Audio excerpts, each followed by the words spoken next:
இன்றைய முக்கிய செய்திகள். காஷ்மீர் தீவிரவாத தாக்குதலுக்கு ஐநா பாதுகாப்பு சபை கடும் கண்டனம். பாகிஸ்தான் ராணுவத்தின் அத்துமீறலுக்கு இந்திய வீரர்கள் பதிலடி. இந்திய குடிமைப்பணி தேர்வில் வெற்றி பெற்றவர்களுக்கு ஸ்டாலின் பாராட்டு. ஏழை எளிய மக்களின் உயர்வுக்கு பாடுபட வேண்டும் என அறிவுறுத்தல். உயிரி மருத்துவ கழிவுகளை கொட்டினால் விசாரணையின்றி சிறை. சட்டப்பேரவையில் திருத்த மசோதாவை தாக்கல் செய்தார் ரகுபதி. போப் பிரான்சிஸ் இறுதிச் சடங்கில் உலக தலைவர்கள் பங்கேற்பு. வாட்டிகனில் லட்சக்கணக்கான மக்கள் திரண்டு கண்ணீர் அஞ்சலி.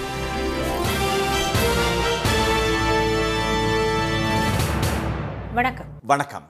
காஷ்மீரில் நடந்த தீவிரவாத தாக்குதலுக்கு ஐநா பாதுகாப்பு சபை கண்டனம் தெரிவித்துள்ள நிலையில் எல்லையில் பாகிஸ்தான் ராணுவத்தின் துப்பாக்கிச் சூட்டுக்கு இந்திய வீரர்கள் பதிலடி கொடுத்து வருகின்றனர். பஹல்காமில் கடந்த செவ்வாய்க்கிழமை லஷ்கர்-இ தொய்பா இயக்கத்தின் துணை அமைப்பான த ரெசிடென்ஸ் ஃப்ரண்ட் நடத்திய தாக்குதலில் 26 சுற்றுலா பயணிகள் கொல்லப்பட்டனர். இந்த சம்பவத்துக்கு உலக நாடுகளின் தலைவர்கள் கண்டனம் தெரிவித்துள்ளனர். ஐநா பாதுகாப்பு சபை விடுத்த அறிக்கையில் இந்த தாக்குதல் நடத்தியவர்கள், ஆதரவளித்தவர்கள், நிதியுதவி அளித்தவர்கள் என அனைவரும் நீதியின் முன் நிறுத்தப்பட வேண்டும் என்று கூறப்பட்டுள்ளது. இது தொடர்பாக சர்வதேச சட்டம் மற்றும் பாதுகாப்பு சபையின் தீர்மானங்களின்படி உறுப்பு நாடுகள் நடவடிக்கை மேற்கொள்ள வேண்டும் என்றும் அதில் குறிப்பிடப்பட்டுள்ளது. இந்நிலையில் ஐநா பொதுச் செயலாளரின் செய்தி தொடர்பாளர் ஸ்டீஃபன் துஜாரிக் இந்த தாக்குதல் விவகாரத்தில் இந்தியாவும் பாகிஸ்தானும் கட்டுப்பாடுடன் நடந்து கொள்ள வேண்டும் என்று கேட்டுக்கொண்டார்.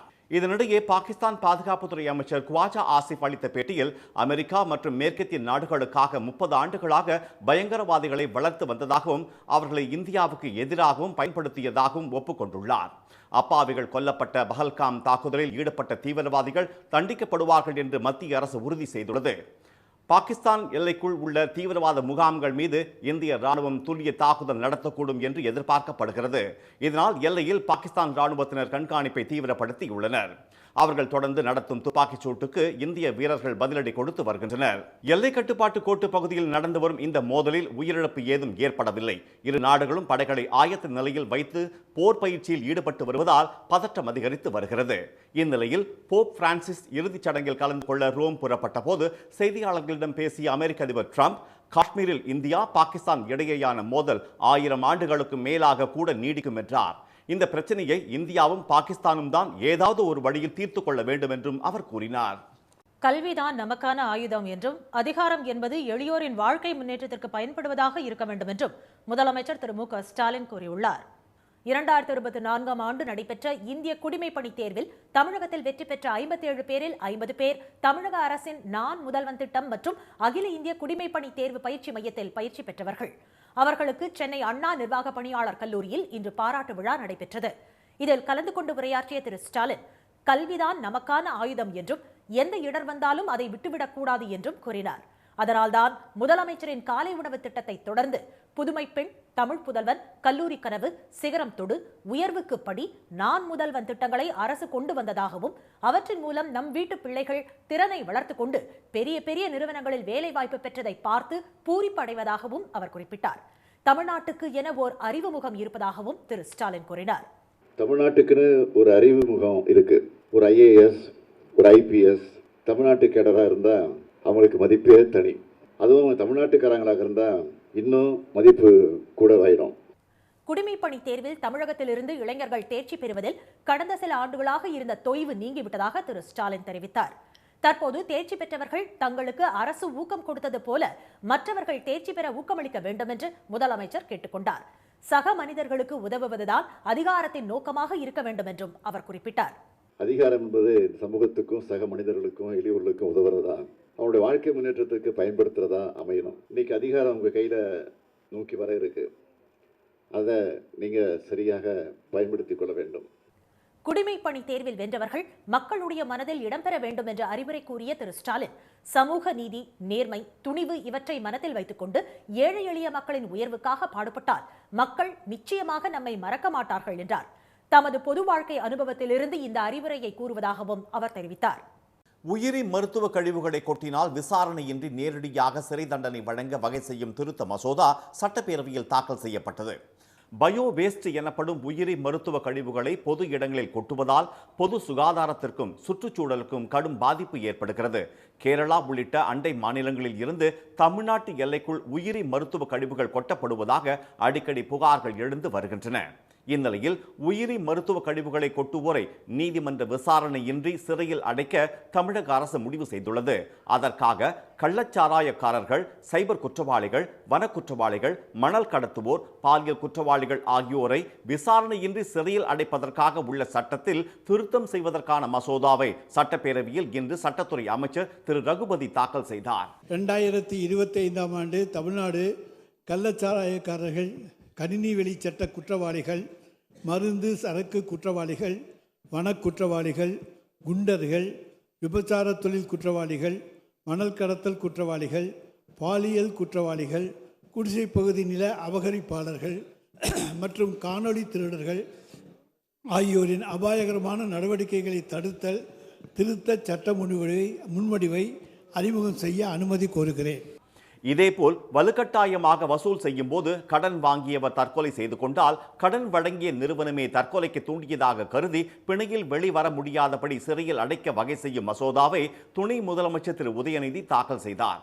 இந்த இரு மசோதாக்கள் மீதும் சட்டப்பேரவை கூட்டத்தொடரின் கடைசி நாளன்று விவாதம் நடைபெறும். முன்னதாக தீப்பெட்டி தொழிலை பாதிக்கும் லைட்டரை அந்தமானில் தடை செய்தது போல் தமிழ்நாட்டிலும் தடை செய்ய வலியுறுத்தி அதிமுக உறுப்பினர் திரு கடம்பூர் ராஜு சிறப்பு கவன ஈர்ப்பு தீர்மானம் கொண்டு வந்தார். அதற்கு பதிலளித்த அமைச்சர் திரு தங்கம் தென்னரசு, தீப்பெட்டி தொழிலாளர்கள் வாழ்வாதாரத்தை பாதிக்கும் லைட்டரை தடை செய்ய சுற்றுச்சூழல் துறை அரசுக்கு பரிந்துரைத்திருப்பதாக கூறினார். இது குறித்து முதலமைச்சரின் கவனத்துக்கு கொண்டு சென்று நடவடிக்கை எடுக்கப்படும் என்றும் அவர் தெரிவித்தார். உலக கத்தோலிக்க திருச்சபையின் தலைவர் போப் பிரான்சிஸ் இறுதிச் சடங்கில் அமெரிக்க அதிபர் டிரம்ப் உட்பட பல்வேறு நாடுகளின் தலைவர்கள் பங்கேற்று அஞ்சலி செலுத்தினர். 88 வயதான போப் பிரான்சிஸ் உடல்நலக்குறைவால் கடந்த 21ஆம் தேதி காலமானார். வாட்டிகன் நகரில் உள்ள செயின்ட் பீட்டர்ஸ் தேவாலயத்தில் கடந்த 4 நாட்களாக பொதுமக்கள் நீண்ட வரிசையில் காத்திருந்து அஞ்சலி செலுத்திய பிறகு அவரது உடல் செயின்ட் பீட்டர்ஸ் சதுக்கத்திற்கு கொண்டு செல்லப்பட்டு இறுதிச் சடங்கு நடைபெற்றது. இந்திய நேரப்படி பிற்பகல் 1:30 மணிக்கு தொடங்கிய போப்பின் இறுதி ஊர்வலத்தில் 170க்கும் மேற்பட்ட நாடுகளின் தலைவர்கள், பிரதிநிதிகள், கத்தோலிக்க கார்டினல்கள், 2 லட்சத்திற்கும் மேற்பட்ட பொதுமக்கள் கலந்து கொண்டு அஞ்சலி செலுத்தினர். இறுதி ஊர்வலம் நடைபெற்ற பாதையில் வழிநடுக ஏராளமான மக்கள் திரண்டு நின்று கண்ணீர் மல்க போப்புக்கு விடை கொடுத்தனர். போப் பிரான்சிஸ் உடல் அவரது விருப்பப்படி செயின்ட் பீட்டர் சதுக்கத்தில் இருந்து 1 கிலோமீட்டர் தொலைவில் உள்ள புனித மரியாள் பேராலயத்திற்கு கொண்டு செல்லப்பட்டு அங்கு நல்லடக்கம் செய்யப்பட்டது. 2013ஆம் ஆண்டு மார்ச் 13ஆம் தேதி கத்தோலிக்க திருச்சபையின் 266வது போப்பாக அர்ஜென்டினாவை பூர்வீகமாக கொண்ட போப் பிரான்சிஸ் பதவியேற்றார். கடந்த 1300 ஆண்டுகளில் இல்லாத வகையில் ஐரோப்பியர் அல்லாத முதல் போப் இவர்தான் என்பது குறிப்பிடத்தக்கது. உலகில் அமைதி நிலவ தொடர்ந்து குரல் எழுப்பி வந்த போப் பிரான்சிஸ் தமது மரணத்திற்கு முந்தைய தினம் அமெரிக்க துணை அதிபர் JD வான்ஸை சந்தித்த போதும் உக்ரைன் மற்றும் காசா போர் நிறுத்த நடவடிக்கைகளுக்கு ஆதரவு தெரிவித்தார். சிவகாசி அருகே பட்டாசு ஆலையில் ஏற்பட்ட தீ விபத்தில் சிக்கி சம்பவ இடத்திலேயே 3 பெண் தொழிலாளர்கள் உயிரிழந்தனர். புதுப்பட்டியில் செயல்பட்டு வரும் அந்த ஆலையில் 100க்கும் மேற்பட்ட தொழிலாளர்கள் பட்டாசு தயாரிக்கும் பணியில் ஈடுபட்டு வருகின்றனர். இன்று வழக்கம் போல் பட்டாசு தயாரிக்கும் பணி நடந்து கொண்டிருந்த போது ரசாயன கலவையில் ஏற்பட்ட திடீர் உராய்வு காரணமாக வெடி விபத்து ஏற்பட்டது. அதனால் ஓர் அறையில் பற்றிய தீ அடுத்தடுத்து அருகில் உள்ள அறைகளுக்கும் பரவியது. இதனால் அங்கு வைக்கப்பட்டிருந்த பட்டாசுகளும் வெடித்து சிதறின. பட்டாசுகள் தொடர்ந்து வெடித்ததால் அச்சமடைந்த தொழிலாளர்கள் அனைவரும் வெளியே ஓடி வந்தனர். இந்த வெடி விபத்தால் அந்த பகுதி முழுவதும் புகை மண்டலமாக காட்சி அளித்தது. கட்டட இடிபாடுகளில் சிக்கிய பெண்கள் 3 பேர் சம்பவ இடத்திலேயே உயிரிழந்தனர். இந்த விபத்தில் சிக்கி மீட்கப்பட்ட 3 தொழிலாளர்கள் மருத்துவமனையில் சிகிச்சைக்காக சேர்க்கப்பட்டனர். சம்பவ இடத்துக்கு வந்த காவல்துறையினரும் வருவாய்த்துறையினரும் தீவிர விசாரணை நடத்தி வருகின்றனர். ஆலையின் போர்மேன் சுப்புராஜ், மேலாளர் ராஜேஷ் ஆகியோரை கைது செய்த போலீசார் தலைமறைவாக உள்ள உரிமையாளர் ஜெய்சங்கரை தேடி வருகின்றனர். பட்டாசு ஆலை விபத்தில் உயிரிழந்த 3 பேரின் குடும்பங்களுக்கு தலா 4 லட்சம் ரூபாய் நிவாரணம் வழங்கப்படும் என முதலமைச்சர் திரு மு க ஸ்டாலின் அறிவித்துள்ளார். இனி வருவது செய்தி துளிகள். இந்தியாவில் 2024-25ஆம் நிதியாண்டில் வங்கிக் கடன் அட்டைகள் மூலம் செலவிடப்பட்ட தொகை முந்தைய நிதியாண்டை விட 15% அதிகரித்துள்ளது. முந்தைய நிதியாண்டில் 18.32 லட்சம் கோடி ரூபாய் செலவிடப்பட்ட நிலையில் 2024-25ஆம் நிதியாண்டில் 21.16 லட்சம் கோடி ரூபாய் செலவிடப்பட்டுள்ளது. ரிசர்வ் வங்கி வெளியிட்ட புள்ளி விவரங்கள் அடிப்படையில் கடந்த மார்ச் மாத நிலவரப்படி கடன் அட்டைகளின் எண்ணிக்கை 10.98 லட்சமாக அதிகரித்துள்ளது. டிஜிட்டல் பணப்பரிமாற்றம் மற்றும் கடன் அடிப்படையில் பொருட்கள் வாங்குவது அதிகரித்துள்ளதே இதற்கு காரணமாக கூறப்படுகிறது. முதுமலை தெப்பக்காடு வளர்ப்பு யானைகள் முகாமை பார்வையிட்ட குடியரசு துணைத் தலைவர் திரு ஜெகதீப் தன்கர் ஆஸ்கர் விருது வென்ற படத்தில் நடித்த குட்டி யானை பொம்மிக்கு கரும்பு வழங்கினார். உதகையில் உள்ள ஆளுநர் மாளிகையில் 2 நாட்கள் நடைபெறும் துணைவேந்தர்கள் மாநாட்டை நேற்று அவர் தொடங்கி வைத்தார். இன்று தெப்பக்காடு முகாமிற்கு சென்ற திரு ஜெகதீப் தன்கர் தி எலிபென்ட் விஸ்பரர்ஸ் படத்தில் யானையுடன் நடித்த பொம்மன் பெள்ளி தம்பதியினரை சந்தித்து பாராட்டு தெரிவித்தார். முன்னாள் உறுப்பினர்களுக்கு தற்போது வழங்கப்பட்டு வரும் மாத ஓய்வூதியத்தில் 5000 ரூபாய் உயர்த்தப்படுகிறது. அவர்களது குடும்ப ஓய்வூதியம் 15,000 இருந்து 17,500 ரூபாயாக உயர்த்தப்படுவதாகவும் திரு ஸ்டாலின் அறிவித்தார். ஆளுநர் திரு RN ரவியை பதவி நீக்கம் செய்ய வலியுறுத்தி மதிமுக பொதுச் செயலாளர் திரு வைகோ தலைமையில் சென்னை மாவட்ட ஆட்சியர் அலுவலகம் அருகே கண்டன ஆர்ப்பாட்டம் நடைபெற்றது.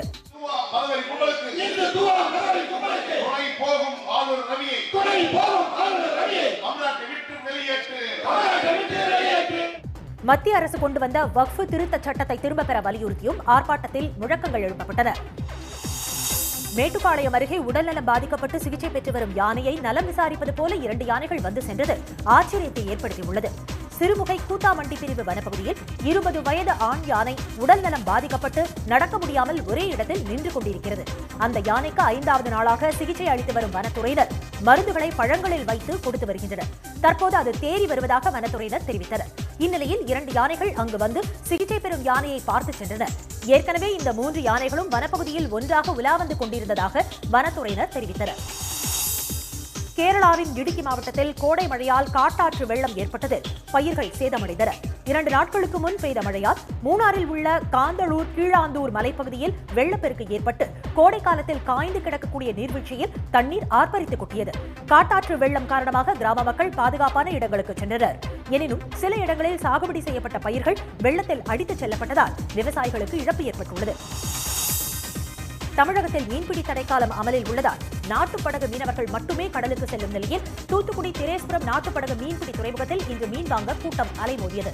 மீன்களின் விலை கடுமையாக உயர்ந்து காணப்பட்டது. சீலா கிலோ 1300 முதல் 1500 ரூபாய் வரையும், விளை மீன், ஊழி, பாறை ஆகியவை கிலோ 400 முதல் 600 ரூபாய் வரையும் விலை போயின. நண்டு கிலோ 800 ரூபாய் வரையும், சாலை மீன் ஒரு கூடை 2200 ரூபாய் வரையும் விற்பனை செய்யப்பட்டன. எப்பவுமே வாங்குற மீன் எல்லாரும் பாத்தீங்கன்னா 1000 ரூபாய் போற சீலா வந்து இப்ப 1300 ரூபாய் அந்த ரேஞ்சுக்கு விலை ஏறி இருக்குது. பட் எனவே லீவ் டைம் வீட்டை சொந்தக்காரங்களாம் வந்திருக்காங்க, கண்டிப்பா மீன் வாங்கி தான் ஆகணும். மயிலாடுதுறை நகராட்சி அலுவலகம் முன்பு இருந்து புறப்பட்ட பிளாஸ்டிக் ஒழிப்பு விழிப்புணர்வு பேரணியில் கல்லூரி மாணவிகள் ஏராளமானோர் கலந்து கொண்டனர். 2 கிலோமீட்டர் தொலைவுக்கு நடத்தப்பட்ட இந்த பேரணியில் பொதுமக்களுக்கு விழிப்புணர்வு பிரசுரம் மற்றும் மஞ்சள் பை வழங்கப்பட்டது. தமிழ்நாட்டில் அடுத்த 5 நாட்களுக்கு வெயில் கொளுத்தும் என சென்னை வானிலை மையம் எச்சரித்துள்ளது. குமரி மாவட்டம் திப்பரப்பு, சிவலோகம், பேச்சிப்பாறை உள்ளிட்ட பகுதிகளில் நேற்று கனமழை கொட்டியது. புதுக்கோட்டை மாவட்டம் அறந்தாங்கி சுற்றுவட்டார பகுதிகளிலும், தேனி மாவட்டம் கமுதியிலும் இன்று லேசான மழை பெய்தது. இதனிடையே தென்னிந்திய பகுதிகளின் மேல் நிலவும் வளிமண்டல கீழடுக்கு சுழற்சியால் அடுத்த 7 நாட்களுக்கு மிதமான மழைக்கு வாய்ப்புள்ளதாக அறிவிக்கப்பட்டுள்ளது. அடுத்த 5 தினங்களுக்கு வெப்பநிலை இயல்பை விட 3 டிகிரி செல்சியஸ் வரை அதிகரிக்கக்கூடும் என்றும் வானிலை மையம் தெரிவித்துள்ளது. ஜம்மு காஷ்மீரில் தீவிரவாதிகள் துப்பாக்கி சூடு நடத்தியதில் 26 சுற்றுலா பயணிகள் உயிரிழந்ததை அடுத்து தமிழகத்தின் முக்கிய சுற்றுலா தலங்களில் ஒன்றான மாமல்லபுரத்தில் பாதுகாப்பு அதிகரிக்கப்பட்டுள்ளது. பொதுமக்கள் அதிகம் கூடும் கடற்கரை கோயில், 5 ரதம், வெண்ணெய் உருண்டை பாறை உள்ளிட்ட பகுதிகளில் உடைமைகளை பரிசோதித்த பின்னரே சுற்றுலா பயணிகள் அனுமதிக்கப்படுகின்றனர்.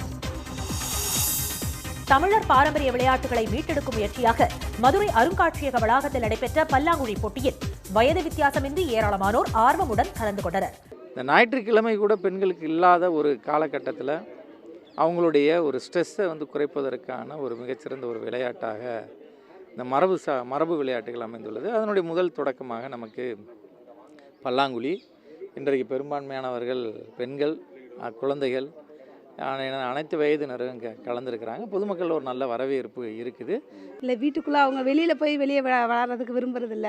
வீட்டுக்குள்ளே இதுனா அவங்க பாட்டிகிட்ட அவங்க அக்காட்ட ஓரளவு அவங்க அடுக்க உட்காந்து ஒரே இடத்துல விளாட்றாங்க. அதிக நேரம் இது நான் இன்ட்ரெஸ்ட்டாக இருக்கனால விளாண்டுக்கிட்டே இருப்பாங்க. டிவி பார்க்குறதோ செல்லு பார்க்குறதோ கொஞ்சம் குறைஞ்சிருச்சு. பல்லாங்குழியை தொடர்ந்து தட்டாங்கல், தாயம், நொண்டி, கிட்டிப்புள், கோலிக்குண்டு ஆகிய பாரம்பரிய விளையாட்டுப் போட்டிகள் தினமும் நடைபெறவுள்ளன. சென்னையில் இன்று ஆபரண தங்கம் விலை மாற்றமின்றி ஒரு சவரன் 72,040 ரூபாயாகவும், 1 கிராம் 9,500 ரூபாயாகவும் உள்ளது. வெள்ளி விலை கிராமுக்கு 1 ரூபாய் அதிகரித்து 1 கிராம் 112 ரூபாயாக உள்ளது. மீண்டும் இன்றைய முக்கிய செய்திகள். காஷ்மீர் தீவிரவாத தாக்குதலுக்கு ஐநா பாதுகாப்பு சபை கண்டனம் தெரிவித்துள்ள நிலையில் எல்லையில் பாகிஸ்தான் ராணுவத்தின் துப்பாக்கி சூட்டுக்கு இந்திய ராணுவம் பதிலடி கொடுத்து வருகிறது. கல்விதான் நமக்கான ஆயுதம் என்ற முதலமைச்சர் ஸ்டாலின் அதிகாரம் என்பது எளியோரின் வாழ்க்கை முன்னேற்றத்திற்கு பயன்படுவதாக இருக்க வேண்டும் என்று கூறியுள்ளார். உலக கத்தோலிக்க திருச்சபையின் தலைவர் போப் பிரான்சிஸ் இறுதிச் சடங்கில் பல்வேறு நாடுகளின் தலைவர்களும் லட்சக்கணக்கான மக்களும் திரண்டு கண்ணீர் அஞ்சலி செலுத்தினர். இத்துடன் இந்த செய்திகள் நிறைவடைந்தன. மீண்டும் சன் டிவியில் செய்திகள் காலை 7:30 மணிக்கு. செய்திகளை உடனுக்குடன் தெரிந்து கொள்ள QR கோடை ஸ்கேன் செய்து சன் நியூஸ் வாட்ஸ்அப் சேனலில் இணைந்திருங்கள். வணக்கம். வணக்கம்.